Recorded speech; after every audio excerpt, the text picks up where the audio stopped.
Rəsmi məlumatda deyilir ki, bu ilin ilk 10 ayında ölkəmizə gələn əcnəbilər və vətəndaşlığı olmayan şəxslərin 76,3% hava, 22,4% dəmir yolu və avtomobil, 1,3% isə dəniz nəqliyyatından istifadə edib. Yeni Sabah məlumat verir ki, bu sözləri iqtisadçı ekspert Natiq Cəfərli bildirib.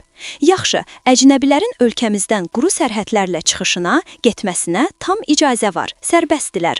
Onların ölkədən quru sərhədlərlə buraxmamağa Azərbaycanın hüququ yoxdur. Bunu bildik. Bəs ölkəmizə gələn xarici vətəndaşların təqribən 25%-i dəmir yolu, avtomobil və dəniz nəqliyyatı ilə necə daxil olublar? Bunların hamısı tir sürücüsü ola bilməz axı. Sayları 500 min nəfərdən çox edir. Bəs necə quru sərhədlərdən, yaş sərhəd olan dənizdən ölkəmizə gəliblər?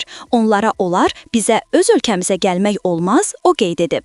Ekspert bildirib ki, quru sərhədlərin bağlı olması iqtisadiyyata, turizmə ziddi ziyan vurur. Əlavə edək ki, bu ilin yanvar-oktyabr aylarında Azərbaycana 183 ölkədən 2.171,6 min və yaxud ötən ilin eyni dövr ilə müqayisədə 1,7% az əcnəbi və vətəndaşlığı olmayan şəxs gəlib. Sənədlərin sürətlə elektronlaşdırıldığı bir dövrdə avtomobillərlə bağlı etibarnamələrin gələcəkdə ləğv oluna biləcəyi məsələsi müzakirə mövzusuna çevrilib.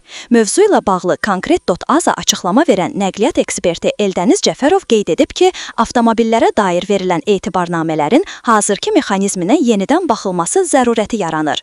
Ekspertin sözlərinə görə, avtomobilə əmlak kimi verilən etibarnamə ilə avtomobili idarə etmək üçün verilən etibarnamə arasında ciddi fərq mövcuddur. Avtomobili sürmək üçün verilən etibarnamə fərqli olmalıdır.